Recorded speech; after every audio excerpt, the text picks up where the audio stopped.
বৃহস্পতিবার স্কুলে এসে রাজধানী আগরতলার বোঝুং বালিকা বিদ্যালয়ের একের পর এক ছাত্রী অসুস্থ হয়ে পড়ে। বিদ্যালয়ে যাওয়ার পর 15 জন ছাত্রীকে অ্যাম্বুলেন্সে করে জিবি হাসপাতালে নেওয়া হয়েছে। প্রাথমিক ধারণা, হোস্টেলের খাবার খেয়ে তারা অসুস্থ হয়েছে। বর্তমানে তারা হাসপাতালে চিকিৎসাধীন রয়েছে। খবর পেয়ে মুখ্যমন্ত্রী অধ্যাপক ডক্টর মানিক সাহা অসুস্থ ছাত্রীদের দেখতে জিবি হাসপাতালে ছুটে যান। এদিন সাংবাদিকদের মুখোমুখি হয়ে মুখ্যমন্ত্রী বলেন, সম্ভবত খাদ্যে বিষক্রিয়ার কারণে বোঝুং বালিকা বিদ্যালয়ের ছাত্রীরা অসুস্থ হয়ে পড়েন। তাদের শারীরিক খোঁজ দিতে হাসপাতালে এসেছেন তিনি। অসুস্থ ছাত্রীদের মধ্যে একজন ছাত্রী তুলসীবতী হোস্টেলের, কিন্তু তারা একই স্কুলে পড়ে।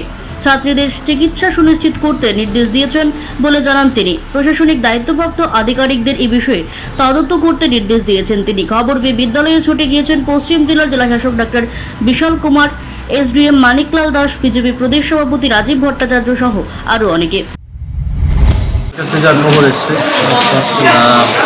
প্রায় এখানে 11 আরও 10 জন, না প্রায় 20-25 জনের মতো মেয়েরা হঠাৎ করে ওদের পেটে ব্যথা হচ্ছিল, তো আনইজি ফিল করছিল ওদের প্রেয়ারে, এবং বেশিরভাগই বুজং গার্লস স্কুলে আর একজন তুলসীবতী মহারানী সেম স্কুলে। একজন তো এখানে তো আলাদা, স্কুল তো আলাদা, তো ওখান থেকে হঠাৎ করে ব্যথা হচ্ছে। আমার কাছে সকালে যখন খবরটা আসলো আমি সাথে সাথে খবর নিলাম এবং আমি বললাম যা যা দরকার আমাদের তরফ থেকে তাদের হেল্প করা। তো এটা খুব সম্ভব ফুড পয়জনিং থেকে হয়েছে। তো আমি আধিকারিকদের বলেছি যে এই বিষয়ে পুরো রিপোর্ট আমাকে দেওয়ার জন্য। এখন পর্যন্ত 11 জন এখানে আছে, 10 জন বুজং গার্লস স্কুলের স্টুডেন্ট এবং একজন হচ্ছে মহারানী তুলসীবতী স্কুলে। কিন্তু হোস্টেলটা আলাদা, কিন্তু একই স্কুলে।